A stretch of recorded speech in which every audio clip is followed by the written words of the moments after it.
తెలంగాణలో ప్రతిపక్షం వీక్ అన్నటువంటిది మరొకసారి నిరూపణ అయింది. ఏకంగా హైకోర్టే ఇంత ఘాటైన కామెంట్లు కాదు, రాజ్యాంగంలోనే లేని విధమైనటువంటి తన విస్తృత అధికారాన్ని వాడాల్సొచ్చింది. తెలంగాణ పోలీసులను అరెస్ట్ చేయడానికి ఆర్మీని దించుతానని, తెలంగాణ హైడ్రాని అరెస్ట్ చేయడానికి ఆర్మీని దించాల్సిన పరిస్థితి వచ్చింది అంటే, ఆ ఆర్మీ పాలనలోనే జరుగుతుంది అట్లాంటిది. అలాంటి సిచ్యుయేషన్ ఇక్కడ వచ్చిందంటే మన లాండ్ ఆర్డర్ ఎంత దారుణంగా ఉంది, ఎంత రాజకీయంగా ఉంది అన్నది. అది చెప్పడం చేత కాకపోవడం అన్నటువంటిది విపక్షంలో ఉన్నటువంటి బీఆర్ఎస్ అసమర్థత, బీజేపీ అసమర్థత అని చెప్పాలి. ఎందుకంటే తాజాగా అసలు ఆ వ్యాఖ్యలు చూడండి ఎంత దారుణంగా ఉందో. కోర్టు ధిక్కరణలకు పాల్పడుతూ అడ్వకేట్ జొర్రలు స్వయంగా హాజరై హామీ ఇచ్చిన న్యాయస్థాన ఉత్తర్వులు అమలు కాకపోవడమే కాదు, ఈ ఉత్తర్వులు జారీ అందుకని ఇవ్వాల్సి వచ్చింది.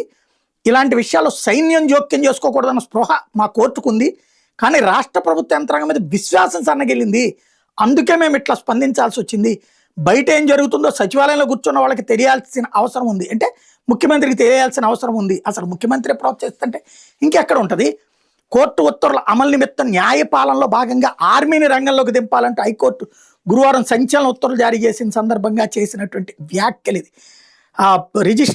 కోర్టు ఉత్తర్వులు ఇచ్చిన స్థలానికి ఆర్మీ రక్షణగా ఉంటూ హైడ్రా అధికారులు వచ్చిన యంత్రాలు ప్రవేశించిన అదుపులోకి తీసుకోమని స్పష్టం చేసి ఇట్లాంటి ఉత్తర్వులు జారీ చేయడం చరిత్రలో మొదటిసారి. నేను నిన్ననే ప్రస్తావించాను. మేడ్చల్ మల్కాజ్గిరి జిల్లా మల్కాజ్గిరి మండలం లోతుకుంట గ్రామం సర్వే నెంబర్ 1-2లోని 40 ఎకరాల భూమిలో ఈ నెల 17న హైడ్రా కూల్చివేతలు చేపట్టడానికి సవాల్ చేస్తూ Shanta Sriram construction private limited court దగ్గర పిటిషన్ దాఖలు చేస్తే దాని మీద గురువారం విచారించిన జస్టిస్ జూకంటి అనిల్ కుమార్ ఈ మేరకు ఉత్తర్వులు ఇవ్వాల్సిన పరిస్థితి వచ్చింది. పిటిషనర్ తరపు న్యాయవాది హరీష్ కుమార్ వాదన వినిపించారు.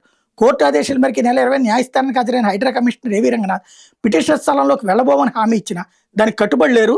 21 పిటిషనర్ పునరుద్ధరణ పనులు చేపడితే హైడ్రా అధికారులు పోలీసులతో వచ్చి పనుల్లో జోక్యం చేసుకున్నారు.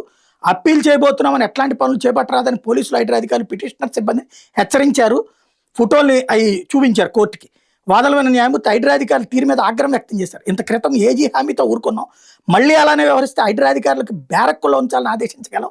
వివాదాస్పద ప్రైవేట్ స్థలం రక్షణ కోసం 10 మంది సిబ్బందిని సిద్ధం చేయాలని ఆర్మీ ఉన్నతాధికారులు సంప్రదించినట్టు హైకోర్టు రిజిస్ట్రార్ జనరల్కి ఏకంగా ఆదేశాలు ఇచ్చేశారు.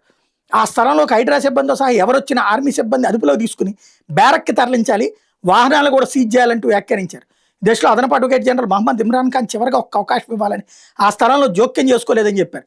న్యాయమూర్తి స్పందిస్తూ ఫోటోలు చూస్తే పరిస్థితి అర్థమవుతుందన్నారు.